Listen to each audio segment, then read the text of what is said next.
Hello friends, good morning and स्वागत आपका PKM special classes में। फ्रेंड्स, आज यहाँ पर सॉल्व करने वाले प्रैक्टिस सेट नंबर 2 यहाँ पर वीडियो के लिए, जो कि हिंदी आपकी 100 नंबर की आने वाली है, तो काफ़ी इंपॉर्टेंट होगा। तो फ्रेंड्स, आज का इसका सेट नंबर 2 है, तो काफ़ी इंपॉर्टेंट वीडियो होने वाली है, इसलिए वीडियो के एंड तक बने रहें। तो देखिए यहाँ पर आज के क्वेश्चन को हम सॉल्व करते हैं। तो फ्रेंड्स, अगर इसका PDF लेना चाहते हैं, क्योंकि यहाँ पर जो भी पैसेज वगैरह दिए गए हैं, आप पैसेज को पढ़ लीजिएगा, ठीक है। तो आप इसका PDF लेना चाहते हैं तो वीडियो का डिस्क्रिप्शन बॉक्स में टेलीग्राम का लिंक दिया गया है, आप टेलीग्राम ज्वाइन कर लीजिए, वहाँ पर इसका PDF सेंड कर दिया जाएगा। तो चलिए स्टार्ट करते हैं। 1 से 3 तक प्रश्न जो कि अनसीन पैसेज के हैं, तो अनसीन पैसेज आप जो है पढ़ लीजिएगा। तो हम 4 नंबर से सॉल्व करते हैं, ठीक है, क्वेश्चन नंबर 4 से। तो कह रहा है कि इनमें से निम्न में से कौन सा शब्द अलंकार नहीं है। तो कह रहा है कि इनमें से कौन सा शब्द अलंकार का भेद नहीं है। तो फ्रेंड्स, आपको बता दें, शब्द अलंकार का भेद नहीं पूछ रहा है यहाँ पर, कौन सा नहीं है। तो सबसे पहले आप जान लीजिए अलंकार के कितने भेद होते हैं। तो अलंकार के 3 भेद होते हैं। कौन कौन से? पहला होता है आपका शब्द अलंकार, दूसरा होता है अर्थालंकार और तीसरा होता है उभय अलंकार, ठीक है। 3 भेद यहाँ पर होते हैं, लेकिन यहाँ पर शब्द अलंकार का भी भेद, यहाँ पर उपभेद पूछ रहा है, कौन सा शब्द अलंकार का भेद नहीं है। तो यहाँ पर शब्द अलंकार में आपके कौन कौन से आते हैं? शब्द अलंकार में आपका अनुप्रास अलंकार, फिर उसके बाद आता है वक्रोक्ति अलंकार और विप्सा अलंकार, उसके बाद जो है श्लेष अलंकार, देन आता है आपका यमक अलंकार। तो इन सब जो है शब्द अलंकार के भेद हैं, कौन कौन से? अनुप्रास अलंकार, वक्रोक्ति अलंकार, विप्सा अलंकार, श्लेष अलंकार और यमक अलंकार। तो भैया आपका श्लेष अलंकार दिया है, विप्सा अलंकार दिया है, वक्रोक्ति अलंकार दिया है, लेकिन उपमा अलंकार जो है नहीं, यहाँ पर नहीं होगा शब्द अलंकार का भेद। तो इसकी वजह से इसका राइट आंसर क्या हो जाएगा? ऑप्शन नंबर सी हो जाएगा, ऑप्शन नंबर सी। चलते हैं अगले प्रश्न पे। अगला क्वेश्चन कह रहा है कि grass on the other side always looks greener का हिंदी अर्थ क्या है। तो grass on other side always looks greener का सही अर्थ क्या है? तो यहाँ पर इसका सही अर्थ हो जाएगा दूर के ढोल सुहावने लगते हैं। तो राइट आंसर हो जाएगा ऑप्शन नंबर ए। अगला क्वेश्चन है, कह रहा है कि पंकज जलज आदि किस प्रकार के शब्द हैं। तो पंकज जलज आदि किस प्रकार के शब्द हैं? तो आपका यह योग ऋण शब्द हो जाएगा। देखिए, रचना या बनावट के आधार पर अगर शब्द की बात करें, तो रचना या बनावट के आधार पर शब्द के 3 भेद होते हैं। कौन कौन से? पहला होता है आपका जो है ऋण शब्द होता है, दूसरा आपका यौगिक शब्द होता है और तीसरा जो है योग ऋण शब्द होता है। तो यहाँ पर जो है पूछ रहा है कि देखिए, यहाँ पर पंकज जलज आदि को पूछ रहा है कौन सा शब्द है, तो आपका योग ऋण कैसे पहचानेंगे? तो ऋण शब्द में क्या होता है, या स्वतंत्र मतलब होते हैं, यानी अगर इसको अलग अलग करते हैं तो कोई अर्थ नहीं निकलता है। जैसे हम अगर कह दें कि यहाँ पर रात, अगर बोल दें रात बोल दें, ठीक है, तो रा को अलग करेंगे, ता को अलग करेंगे, यहाँ कोई अर्थ नहीं निकला, इसकी वजह से यह ऋण शब्द हो जाएगा। यौगिक शब्द में क्या होगा, जैसे 2 शब्दों के योग से बना होता है। जैसे आपका अगर कह दें विद्यालय, तो विद्याधन आलय, यहाँ पर 2 शब्दों के योग से बना है, इसलिए यह यौगिक शब्द हो गया। अब ऋण शब्द क्या होते हैं? तो जितने भी आपके एग्जाम्पल बहुब्रीहि समास के होते हैं, वो सभी ऋण शब्द में, यौगिक, यहाँ पर योग ऋण में आते हैं, इसको याद रखिएगा। यानी जितने भी एग्जाम्पल बहुब्रीहि समास में होते हैं, वे सभी एग्जाम्पल योग ऋण में आते हैं, यानी तीसरे अर्थ को दर्शाते हैं। तो यहाँ पर पंकज जलज ये सब क्या है? योग ऋण शब्द है, यानी तीसरे अर्थ को दर्शा रहा है। पंकज का मीन्स क्या होता है? यहाँ पर पंकज यानी पंख, यहाँ पर यानी जो है, और जलज यानी जल में खिलने वाला। तो यहाँ पर तीनों शब्द यहाँ पर क्लियर हो गया कि रचना या बनावट के आधार पर शब्द के कितने भेद होते हैं। तो 3 भेद होते हैं। कौन कौन से? ऋण शब्द, यौगिक शब्द और योग ऋण शब्द। तो यहाँ पर जो है पंकज जलज जो है क्या हो जाएंगे? योग ऋण शब्द, क्योंकि यहाँ पर जो है एक किसका है, यहाँ पर बहुब्रीहि समास का उदाहरण है।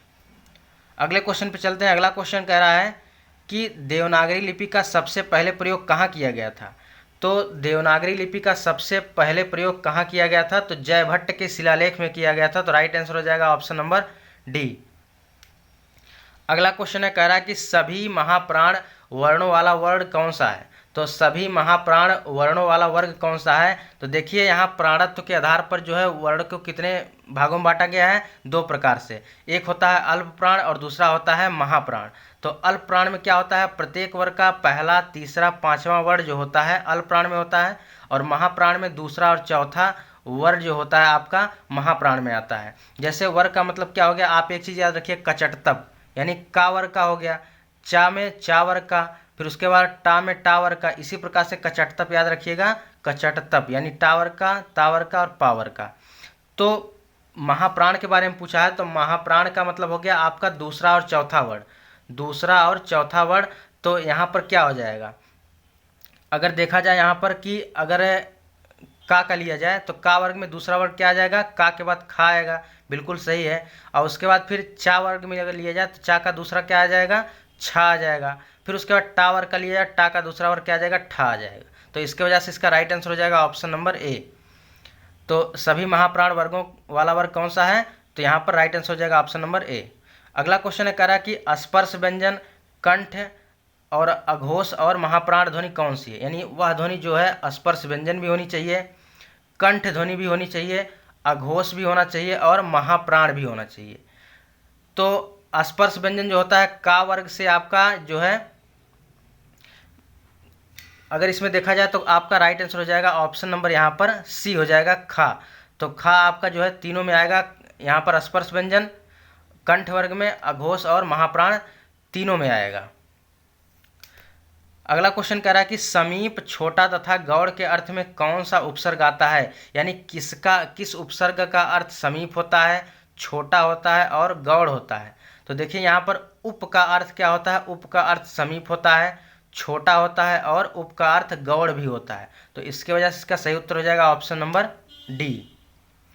अगला क्वेश्चन कह रहा है कि मुझे बताओ कि तुम्हारा जन्म कब और कहाँ हुआ, वाक्य का भेद बताइए। तो देखिए वाक्य के 3 भेद होते हैं, सरल वाक्य, संयुक्त वाक्य और मिश्र वाक्य। तो इसकी पहचान क्या है, देखिए मुझे बताओ कि तुम्हारा जन्म कब और कहाँ हुआ था। तो यहाँ पर अगर कीवर्ड आ जाए, इसको याद रखिएगा, अगर कीवर्ड आ जाए तो आपका किस में आ जाएगा, यह मिश्र वाक्य में आ जाएगा। तो यहाँ पर इसका सही उत्तर हो जाएगा ऑप्शन नंबर डी, मिश्र वाक्य। अगला क्वेश्चन है, कह रहा है कि सर्प, मेढक, सिंह, घोड़ा, बानर, हाथी आदि इसको समझाने वाला शब्द कौन सा है। यानी अनेकार्थी पूछ रहा है, तो मोस्ट इंपॉर्टेंट यह क्वेश्चन जो है काफ़ी बार रिपीट होता है। तो भैया सर्प को क्या बोलते हैं, सर्प को हरि भी बोलते हैं। मेढक को क्या बोलते हैं, मेढक को भी हरि बोलते हैं।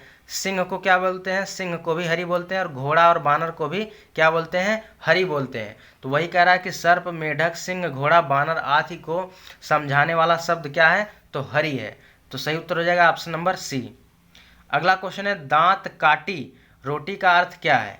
तो दांत काटी रोटी का अर्थ क्या है, गहरी दोस्ती। तो इसका सही उत्तर हो जाएगा ऑप्शन नंबर ए, गहरी दोस्ती। अगला क्वेश्चन कह रहा है कि अर्चना अत्यंत सुंदर है, रेखांकित पद जो है इसका भेद बताना है कि यह क्या है।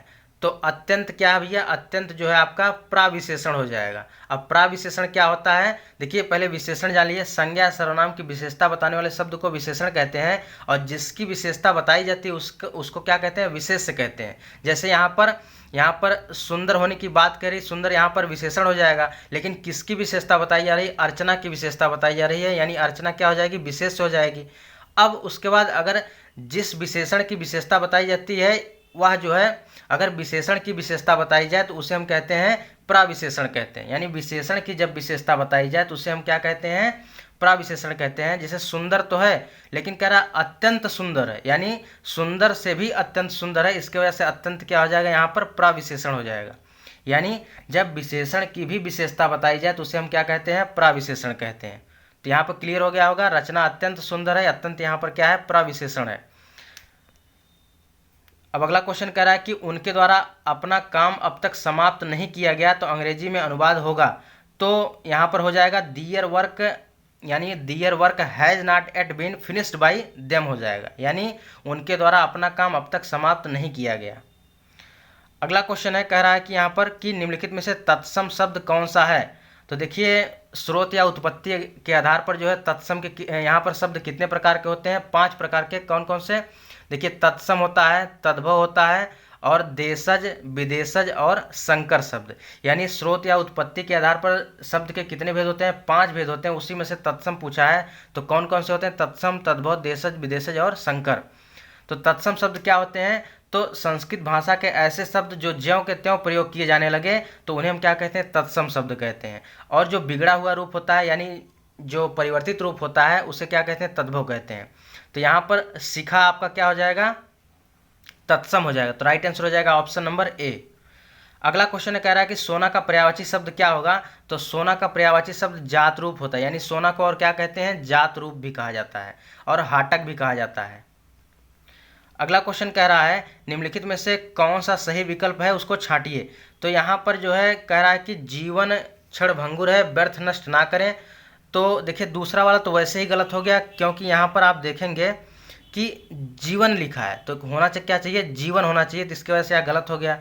जीवन क्षण भंगुर है, व्यर्थ नष्ट ना करें, यहाँ पर इसकी वजह से गलती हो गया। जीवन क्षण भंगुर है, यहाँ पर व्यर्थ नष्ट ना करें, तो ये भी गलती हो गया। और उसके बाद जो है यहाँ पर जीवन क्षण भंगुर, यहाँ वर्तनी संबंधी गलती है, इसकी वजह से यहाँ पर गलत हो गया। तो यहाँ पर इसका राइट आंसर हो जाएगा ऑप्शन नंबर ए हो जाएगा। देखिए एक ऑप्शन जो है आपका यहाँ सी वाला इसलिए गलत है, जीवन क्षण भंगुर है ना कि हैं, यहाँ पर जो है बिंदी लगाए उसकी वजह से, या इसकी वजह से यह वाला गलत हो गया। देखिए अगर फिर से बता दे रहे हैं कि यहाँ पर वर्तनी की वजह से गलत हो गया, जीवन लिखा है। दूसरा वाला क्यों गलत हुआ, क्योंकि यहाँ पर जो है देखेंगे हैं लिखा है, तो है नहीं होता बल्कि है होता है। जीवन क्षण भंगुर है, व्यर्थ नष्ट ना करें, और जीवन क्षण भंगुर है, यहाँ पर छ जो लिखा है ये छतरी वाला छ है, जो कि गलत है, इसकी वजह से ये भी गलत हो गया। पहला वाला सही है, जीवन क्षण भंगुर है, या बिल्कुल सही है। अगला क्वेश्चन है, कह रहा है कि अनिश्चयवाचक सर्वनाम का अपादान कारक जो है का बहुवचन रूप क्या होगा। तो अपादान कारक का बहुवचन पूछ रहा है। देखिए आपको कारक का भेद पता होना चाहिए, कारक कितने होते हैं, कारक के कुल 8 भेद होते हैं। तो यहाँ पर बहुवचन पूछ रहा है, तो बहुवचन का किन्हीं से हो जाएगा, क्या हो जाएगा, किन्हीं से, तो राइट आंसर हो जाएगा ऑप्शन नंबर सी। अगला शब्द कह रहा है कि प्रत्याशा शब्द में उपसर्ग बताइए। तो उपसर्ग जो है किसी शब्द के सबसे पहले आकर लग जाता है तो उसे उपसर्ग कहते हैं। प्रत्यय किसी शब्द के अंत में लगते हैं, यानी उपसर्ग पहले और प्रत्यय अंत में। तो यहाँ प्रत्याशा में कौन सा उपसर्ग होगा, तो प्रत्याशा में प्रति उपसर्ग हो जाएगा, तो राइट आंसर हो जाएगा ऑप्शन नंबर सी। अगला क्वेश्चन कह रहा है कि यदि किसी राज्य सरकार को कोई एक सरकारी पत्र भेजा गया हो तो उसे क्या कहते हैं, उसे कहते हैं परिपत्र। यानी यदि सभी राज्य सरकारों को एक ही साथ पत्र भेजा गया उसे क्या कहते हैं, परिपत्र कहते हैं, यानी जिसको सर्कुलर लेटर भी कहा जाता है। अगला क्वेश्चन है, कह रहा है कि धूसर का पर्यायवाची शब्द क्या है। तो धूसर को क्या बोलते हैं भैया, धूसर को गदहा बोलते हैं। क्या बोलते हैं, धूसर को गदहा बोलते हैं, बेसर भी बोलते हैं और गर्दभ भी बोलते हैं। ठीक है, तो गदहा का जो तत्सम होता है गर्दभ भी होता है। तो धूसर यहाँ पर जो है आपका बेसर हो जाएगा, बेसर पर्यायवाची हो जाएगा।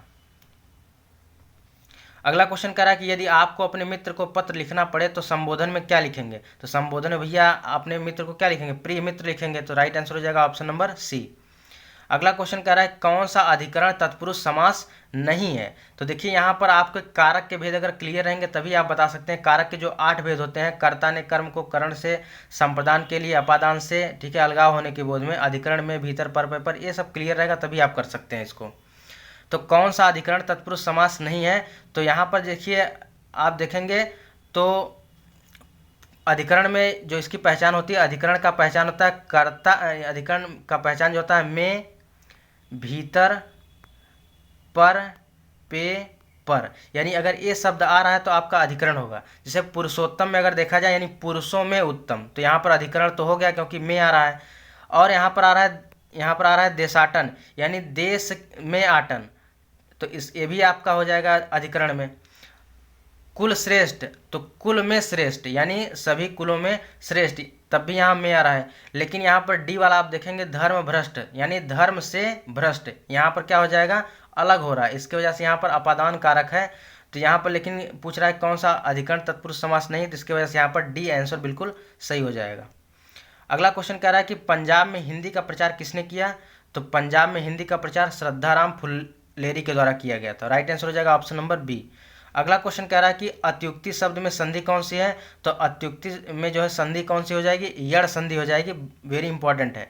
ठीक है, तो यहाँ पर इसका राइट आंसर हो जाएगा ऑप्शन नंबर सी। तो फ्रेंड्स यहाँ से हमने 26 क्वेश्चन कवर किया। तो फ्रेंड्स यहाँ पर अगर एक्स्ट्रा फैक्ट के साथ देखा जाए तो 50+ क्वेश्चन हो जाएंगे। तो फ्रेंड्स यह वीडियो आपको जो है इसका PDF जरूर मिलेगा, तो आप वीडियो का डिस्क्रिप्शन बॉक्स में टेलीग्राम का लिंक है, ज्वाइन कर लीजिए, वहाँ पर इसका PDF सेंड कर दिया जाएगा। ठीक है, तो फ्रेंड्स यहाँ पर वीडियो के लिए आपको प्रैक्टिस सेट डेली मिल रहा है। तो फ्रेंड्स अगर चैनल पर नए हैं चैनल को सब्सक्राइब कर लें और बेल आइकन को प्रेस करें ताकि आपको सबसे पहले अपडेट मिलती रहे। तो फ्रेंड्स मिलते हैं एक नेक्स्ट प्रैक्टिस सेट में, तब तक के लिए जय हिंद, जय भारत।